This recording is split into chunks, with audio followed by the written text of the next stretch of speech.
여러분 안녕하십니까? MBC가 설 민심을 알기 위해 연휴 한복판에 여론조사를 실시했습니다.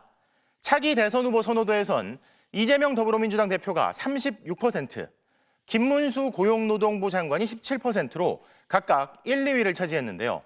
이재명 대표는 20대에서 60대까지 선호도 1위였고 김문수 장관은 70세 이상에서만 선호도가 가장 높았습니다. 정당 지지도는 더불어민주당 44%, 국민의힘 41%, 조국혁신당 4% 순으로 나타났습니다. 먼저 신수아 기자가 보도합니다. 차기 대통령 선거 후보군 중 누가 가장 낫다고 생각하는지 물었습니다. 이재명 더불어민주당 대표가 36%로 가장 높았고 김문수 고용노동부 장관이 17%로 바로 뒤를 이었습니다. 오세훈 서울시장은 7%, 홍준표 대구시장 6%, 한동훈 국민의힘 전 대표는 5%로 조사됐습니다. 민주당 지지층에선 77%가 이재명 대표를 대선 후보로 꼽았고 국민의힘 지지층에선 김문수 장관 39%, 오세훈 시장 15%, 홍준표 시장 13%로 나뉘었습니다. 김문수 장관은 이번 조사에서 처음으로 후보군에 들어갔는데 연령별로 70세 이상, 지역별로는 부산, 울산, 경남과 대구, 경북에서 선호도가 높았습니다. 다만 청년층인 2030 세대는 아직 누굴 지지할지 결정하지 않았다는 응답이 다른 세대보다 높았습니다. 정당 지지도는 더불어민주당 44%, 국민의힘 41%, 조국혁신당 4%, 개혁신당 2% 순이었습니다. 직전 여론조사와 비교하면 민주당은 4%포인트 감소했고 국민의힘은 12%포인트 상승하면서 거대 양당 지지도 격차가 오차 범위 내로 좁혀졌습니다. 윤석열 대통령 탄핵이 인용돼 조기 대선이 치러진다면 정권 교체를 위해 야권 후보가 당선돼야 한다가 50%, 정권 재창출을 위해 여권 후보가 당선돼야 한다는 응답이 44%였습니다. 직전 여론조사보다 정권 교체가 5%포인트 감소했고 정권 재창출이 12%포인트 증가했습니다. 제1야당 민주당이 탄핵 국면에서 정부와 여당을 발목 잡기 한다는 의견에 대해서는 동의한다가 51%, 동의하지 않는다가 46%로 오차 범위 내 비슷하게 나타났습니다. 최상목 대통령 권한대행이 역할을 잘하고 있다는 긍정평가는 35%였고 잘 못하고 있다는 부정평가가 56%로 절반을 넘었습니다. MBC 뉴스 신수아입니다.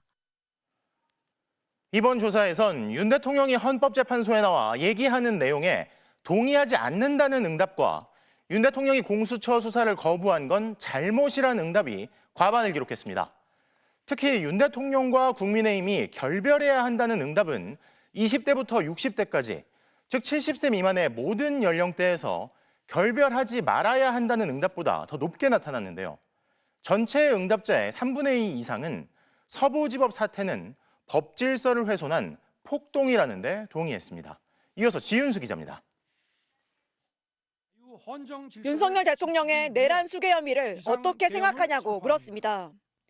전체 응답자의 55%가 내란 수괴 혐의에 동의한다고 답해 동의하지 않는다는 42%보다 높았습니다. 지역별로 보면 동의한다는 응답은 광주 전라에서 84%로 가장 높았고 반대로 동의하지 않는다는 대구 경북에서 59%로 가장 높았습니다. 공수처와 검찰, 경찰과는 별도로 국회가 내란 특검법을 만들어 내란 관련 수사를 하는 것에 대해선 찬성 응답이 53%로 반대보다 높았습니다.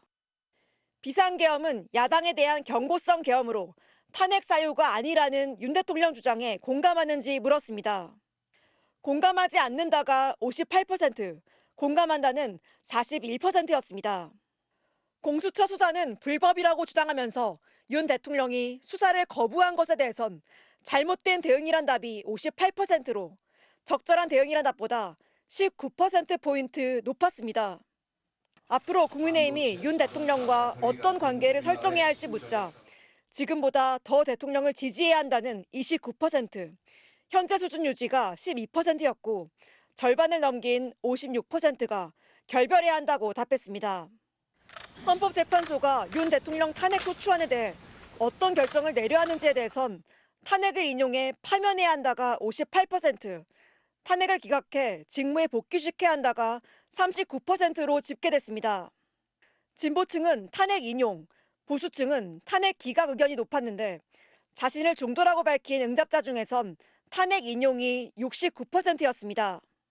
서부지법 사태가 법질서를 훼손한 폭동이라는 주장에 동의하냐는 질문에 동의한다가 67%로 동의하지 않는다는 응답보다 2배 이상 높았습니다.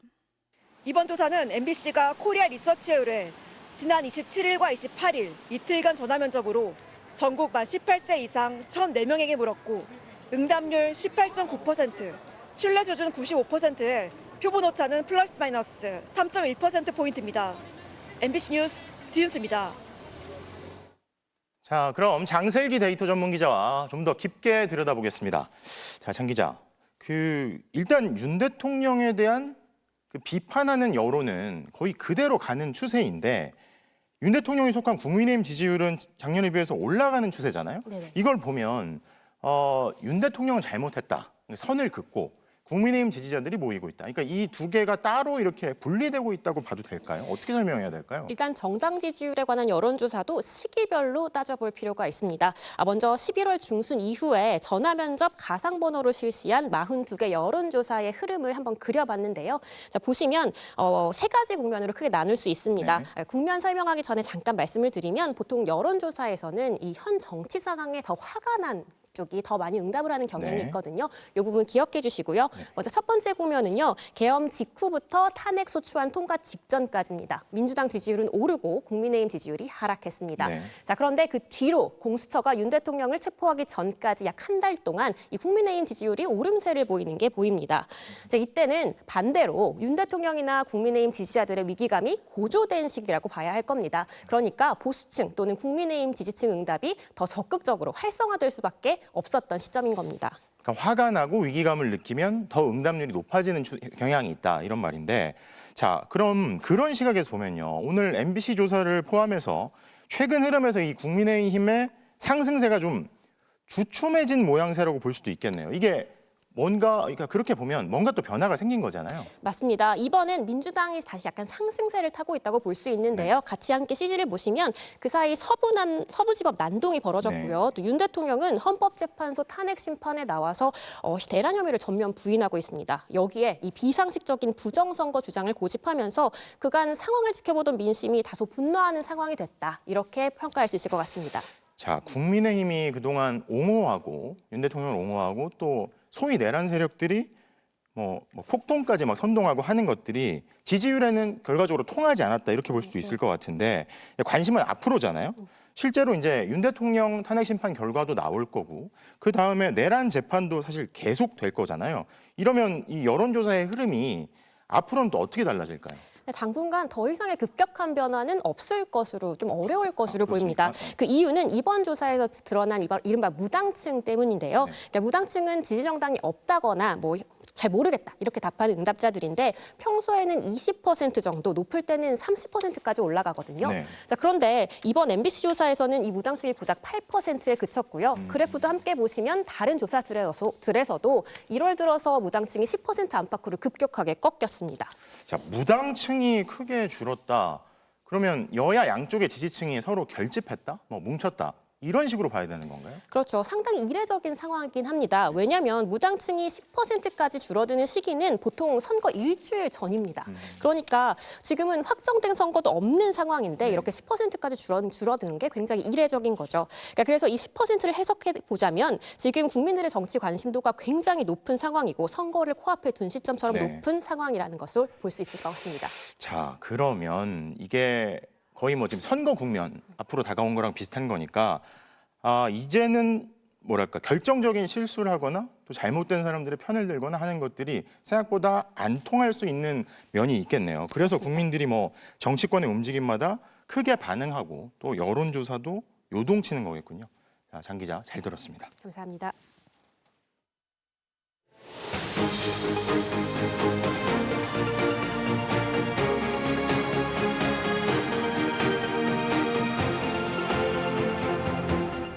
설을 하루 앞둔 어제 김해에서 홍콩으로 출발하려던 에어부산 항공기에서 불이 났습니다.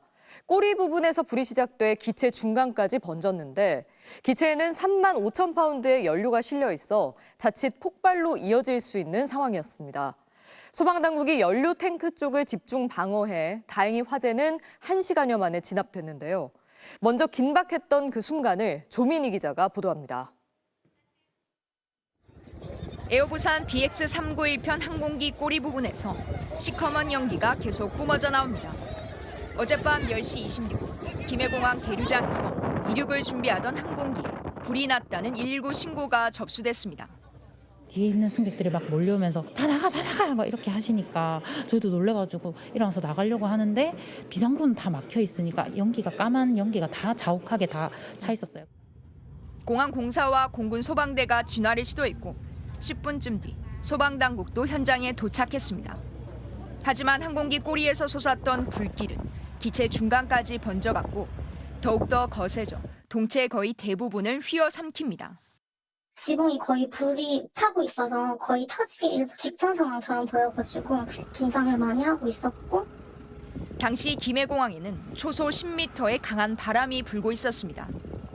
대응 1단계를 발령한 소방당국이 항공기를 둘러싸고 연료 탱크가 있는 날개 쪽 부분에 집중적으로 물을 뿌립니다. 기체에는 이륙을 위해 항공유가 가득 차 있었습니다. 화재가 확산될 경우 자칫 폭발로도 이어질 수 있었습니다. 날개에 있는 연료 3만 5천 파운드, 톤으로 하면 약 16톤 가까이 됩니다. 불조차 및 투차를 활용해서 연소 저지를 감행했습니다. 신고가 접수된 지 1시간여 만인 11시 31분쯤 불은 완전히 꺼졌습니다. MBC 뉴스 조민입니다. 당시 에어부산 항공기에는 승객과 승무원 176명이 타고 있었습니다. 전원이 비상탈출에 큰 인명피해는 없었지만 대피하는 과정에 안내방송도 없었고 사고 뒤 항공사의 대처도 부실했다는 승객들의 불만이 나오고 있는데요. 이어서 김윤아 기자의 보도입니다. 승객들이 에어슬라이드를 타고 미끄러지듯 탈출합니다. 하지만 에어슬라이드 밑에 돕는 사람들은 보이지 않습니다. 제대로 멈추기 어려운 상황이 이어졌고 승객 3명이 다쳤습니다. 타고 내려가니까 이제 밑에 사람이 안 계셔가지고 미끄럼틀 타고 사람들이 구르고 막 그랬거든요, 바닥에. 그 과정에 어떤 아주머니는 일어나지도 못했고. 최초 발화 시점부터 탈출까지 20여 분간 안내 방송도 없었습니다. 불꽃과 연기에 놀란 승객들이 비상구 문을 열어달라고 승무원들에게 요청했습니다. 승무원의 그런 안내는 제가 못 들었어요. 제가 오히려 너무 문을 안 열어주니까 뒤에 불 났으니까 문 좀 제발 열어주세요라고 소리를 쳐서 탈출 뒤 갈팡질팡하고 있는 승객들에게 이동버스가 제공됐지만 버스는 한동안 출발하지 않았다고 합니다. 자기가 안 시킨 거야! 저는 이동을 시킨 거 아니야! 대피 후에도 항공사로부터 사고와 관련해 아무런 설명도 듣지 못했다고 승객들은 밝혔습니다. 2시간 정도를 그냥 대기를 하고 어떤 안내를 받기를 원했고 그걸 요구를 했는데 지금 이야기할 수 있는 게 아무것도 없다. 그러면서 집으로 다 일단 보내버리더라고요. 그래서 에어부산 측은 보도자료를 통해 안내 방송을 하기엔 긴박한 상황이었으며 관련 절차에 따라 신속하게 탈출 업무를 수행했다고 밝혔습니다. MBC 뉴스 김윤아입니다. 승객들이 짐을 넣어두는 선반 위에서 연기가 나기 시작했다는 게 목격자들의 공통된 증언입니다. 항공기 날개와 엔진 등 기체에서는 손상이 발견되지 않은 만큼 선반에 넣어둔 외부 물체가 화재 원인일 가능성이 제기되는데요. 보조 배터리에서 불이 시작됐다는 추정도 나옵니다. 정혜인 기자입니다. 사고 항공기에 타고 있던 승무원들은 비행기의 뒤편, 승객들의 짐을 넣는 선반에서 처음 연기를 봤다고 말합니다. 승객들의 증언도 마찬가지입니다. 다른 승객들은 이제 여기 열려고 하니까 열지 마세요 하더니 갑자기 순식간에 연기가 확 터졌거든요. 조사에 나선 국토교통부는 비행기 날개와 엔진에서는 발화의 흔적을 찾지 못했다고 밝혔습니다. 다시 말해 선반 내부에서 불꽃이 시작됐을 가능성이 크다는 뜻입니다. 선반 안에서 전기적 불꽃을 일으킬 수 있는 물체는 승객이 올려둔 짐 혹은 내부의 전선 설비일 것으로 추정됩니다. 전선사에서 화재가 발생했는가 아니면은 승객들이 갖고 들어간 어떤 그런 이 짐 속에 배터리라든가 이런 것들은 발생할 수도 있거든요. 실제로 보조 배터리로 인한 화재는 꾸준히 발생하고 있습니다. 지난해 12월 김해공항 활주로에서 이동하던 또 다른 에어부산 항공편에서 승객이 들고 있던 휴대전화 보조 배터리가 연기에 휩싸였습니다. 또 지난해 7월 태국에서 출발해 인천공항으로 오던 이스타항공 비행편에서 한 승객이 보조 배터리를 사용하다가 연기가 났고 승무원이 즉시 물을 부어 큰 사고를 막았습니다. 보조 배터리의 경우 화재 위험이 있어 비교적 온도가 일정하고 물리적 충돌이 적은 기내에서만 소지를 허용하고 있습니다. 아주 무거운 물건이 눌러져서 거기에 충격이 가해져서 내부에 있는 분리막이 손상이 되면서 또 폭발로 이어질 수가 있습니다. 어떤 기기가 연결됐는데 기기에 연결하는 선이 합선을 일으켜서 전문가들은 보조 배터리를 기내에 가지고 탈 때 노트북 등 기기와 분리해두고 짐칸에 넣는 대신 직접 휴대하는 게 더 안전할 수 있다고 조언합니다. MBC 뉴스 정혜인입니다. 설날인 오늘 아침부터 화재가 잇따랐습니다. 서울에서는 신당역 근처 상가 건물에 불이 났는데요. 역 안에 화재의 연기가 유입되면서 열차가 한때 무정차 통과하기도 했습니다. 사건 사고 소식 조건희 기자입니다. 건물에서 뿜어져 나온 흰 연기가 하늘 위로 솟구칩니다. 소방대원들은 지상에서 불을 끄기 위해 연신 물을 뿌립니다. 오늘 아침 8시 반쯤 서울 중구 황학동에 있는 한 3층짜리 상가 건물 2층에서 불이 났습니다. 연기가 엄청 처음에는 많았어가지고 위치도 정확하게는 사실은 모를 정도로 많았었거든요. 불은 약 1시간 반 만에 꺼졌지만 50m 거리 지상에 설치된 2호선 신당역에 화재 연기가 유입됐습니다. 이에 서울교통공사는 안전 문제를 우려해 아침 8시 49분부터 약 30분 동안 2호선 신당역을 지나는 열차 9대를 무정차 통과시켰습니다.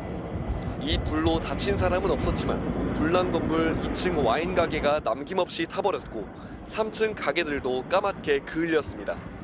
경찰과 소방당국은 와인 가게에서 불이 난 것으로 보고 정확한 화재 원인을 조사하고 있습니다. 빌라 2층 창문이 사라졌고 벽면은 건물 뼈대가 드러날 만큼 심하게 부서졌습니다. 건물 앞은 파편들로 난장판이 됐습니다. 오늘 오전 11시 반쯤 경남 진주시 상평동에 있는 한 4층짜리 빌라 2층에서 폭발 사고가 났습니다. 폭탄 터지는 소리가 진짜 저희 뭐 수류탄 터지면 나는 소리 있잖아요. 그런 소리 같이 짧고 굵게 그냥. 이 사고로 2층에 사는 20대 남성이 온몸에 2도 화상을 입고 병원에 옮겨졌는데 생명에 지장은 없는 것으로 파악됐습니다. 다만 폭발 충격이 컸던 탓에 사고가 난 건물의 벽면과 창문은 물론 길 건너편 건물도 창틀 등이 일부 파손됐습니다. 경찰과 소방당국은 집안에서 도시가스가 폭발한 것으로 보고 한국가스공사 등과 합동조사를 벌이고 있습니다. MBC 뉴스 조건입니다. 연휴 동안 이어진 폭설과 한파로 설 당일인 오늘도 오고 가는 길이 쉽지 않았습니다.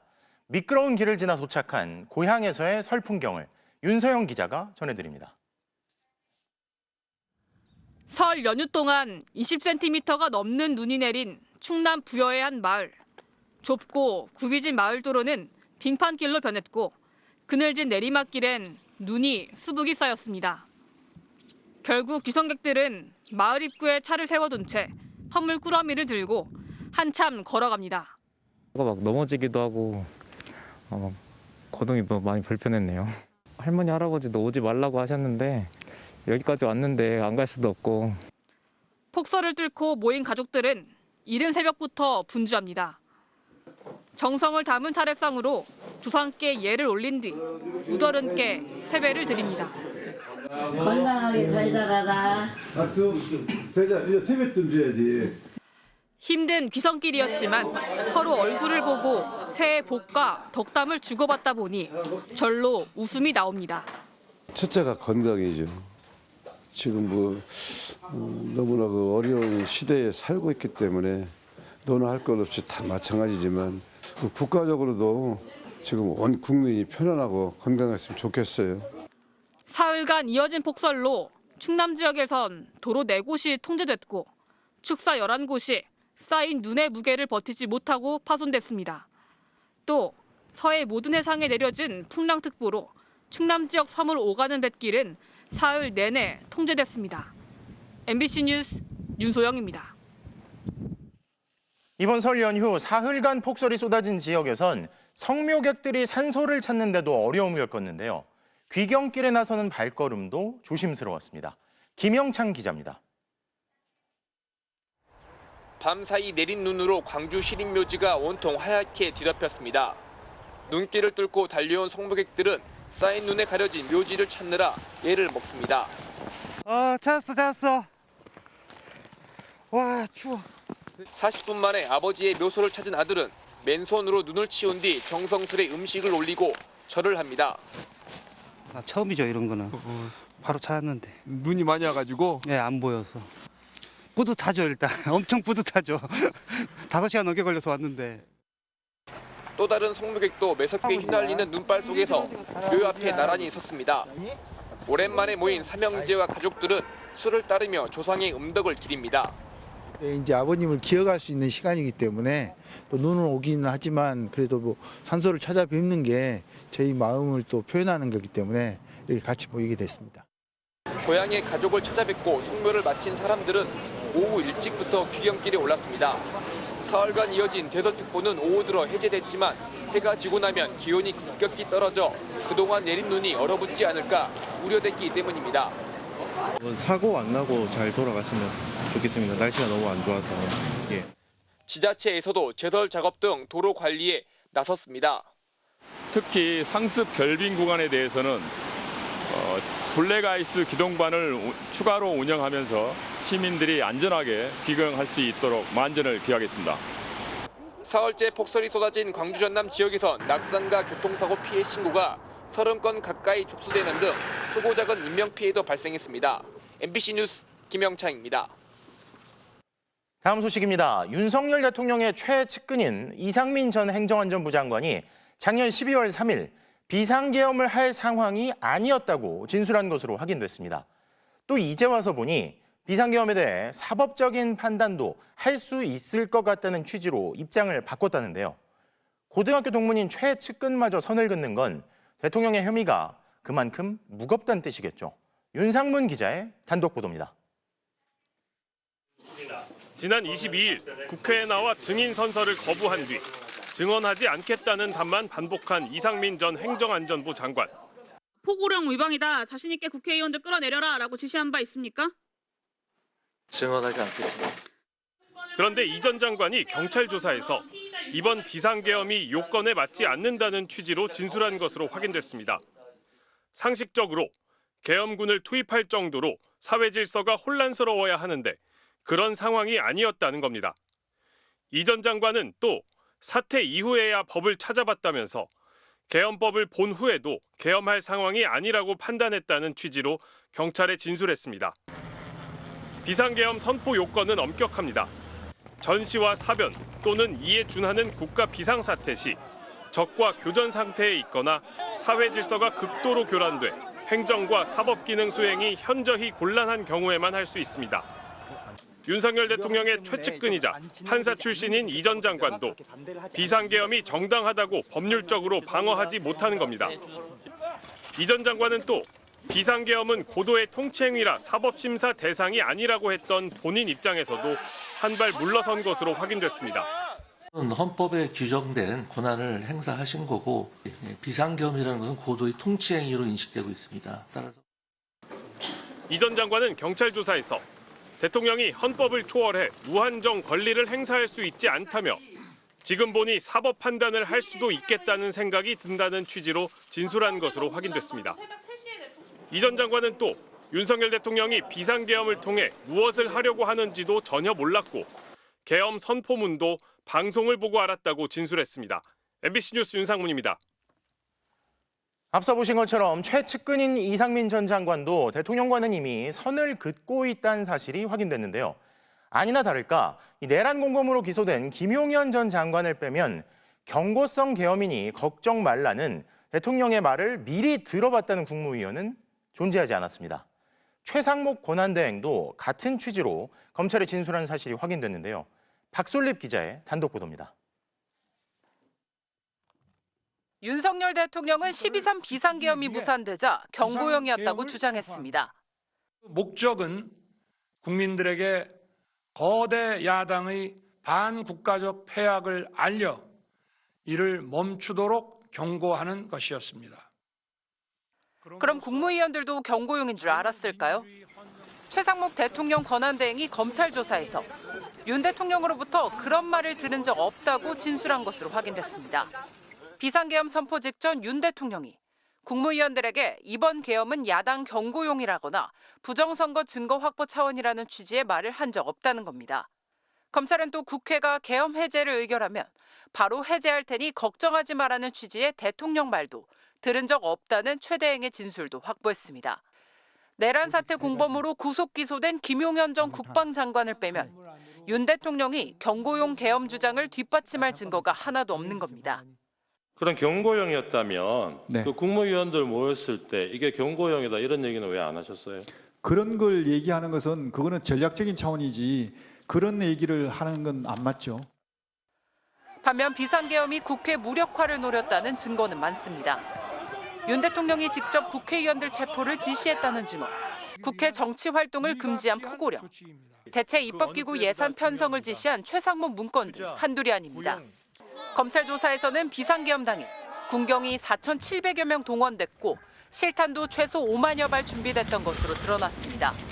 경고용 계엄 논리는 윤 대통령이 내란죄 처벌을 피하기 위해 사후에 만들어낸 것으로 의심이 드는 대목입니다. 최 권한대행은 검찰 조사에서 당시 국무위원들이 몸으로라도 대통령을 막았어야 했다고 후회한다는 취지로 진술한 것으로도 알려졌습니다. MBC 뉴스 박솔립입니다.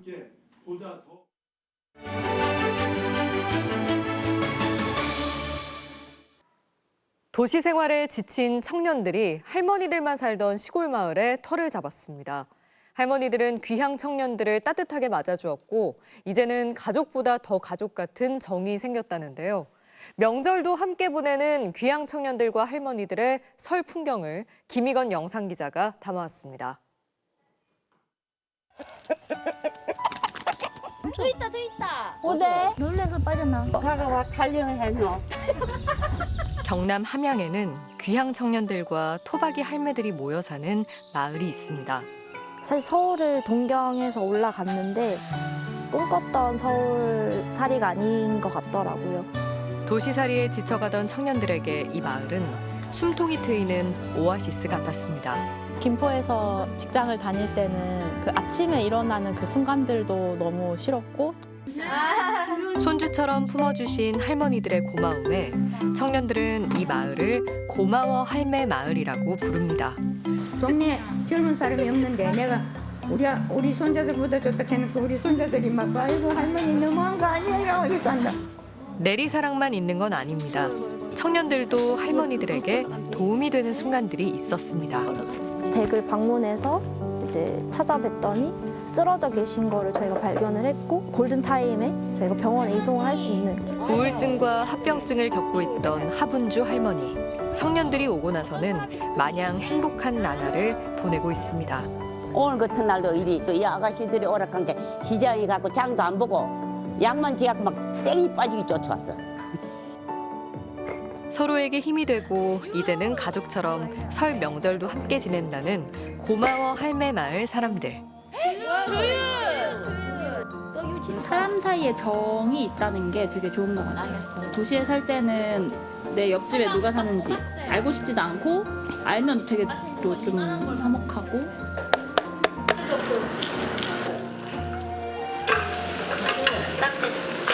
제가 밥하는 걸 먹어보시고 맛있다고 하시는 거예요. 그런 게 칭찬을 받으니까 기분이 좋아지더라고요. 옳지. 어이구 잘하네. 다 잘하네. 다 잘해. 할매들과 귀향 청년들은 도시에 사는 것만이 정답은 아니라고 이야기합니다. 진짜 인심도 좋고 물도 좋고 뭐 화목해하고 막 오면 나쁠 거 하나도 없이 맘 놓고 와요.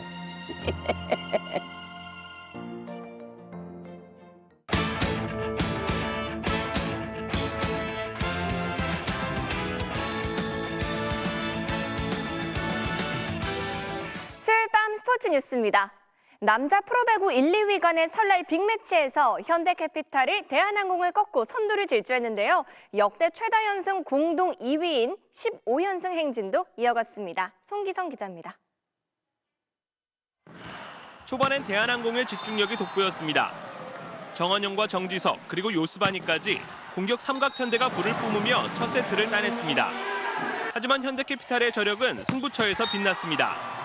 2세트 16대16 동점 상황에서 허수봉 레오 쌍포의 오픈 공격과 정광일의 서브 에이스로 연속 4득점하며 승부를 원점으로 돌렸습니다.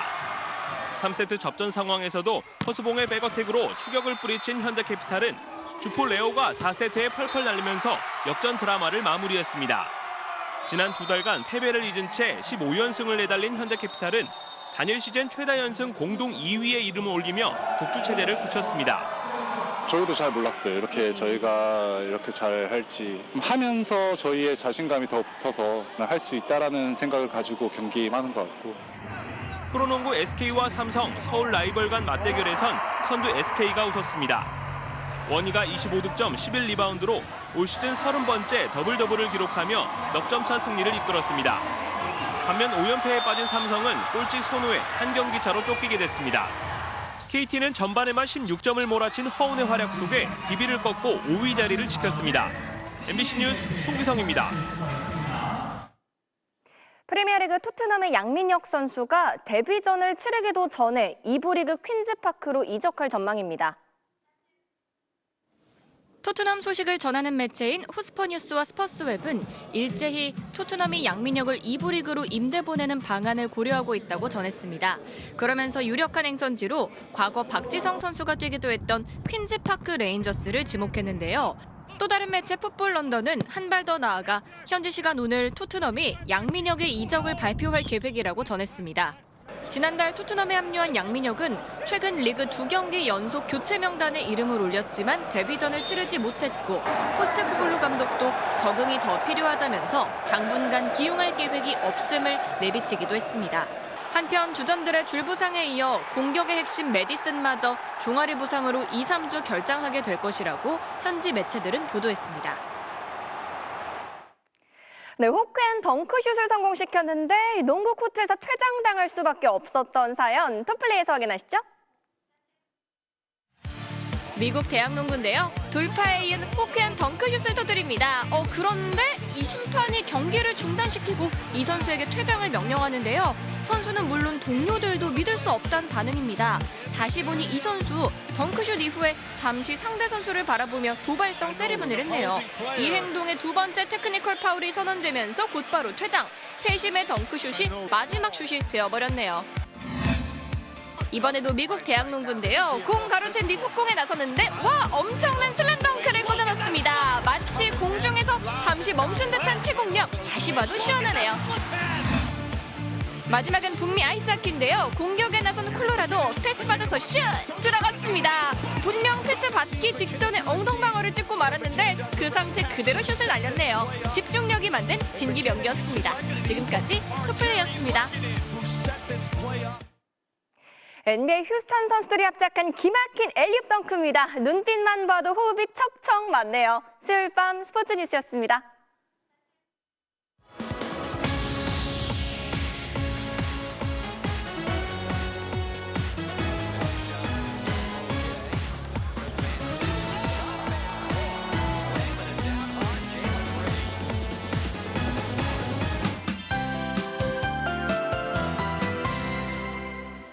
늦은 밤 이동하실 때 안전운전을 해주셔야겠습니다. 내일 새벽부터 아침 사이에 충남 서해안과 전북에 1cm 안팎의 눈이 조금 내리겠는데요.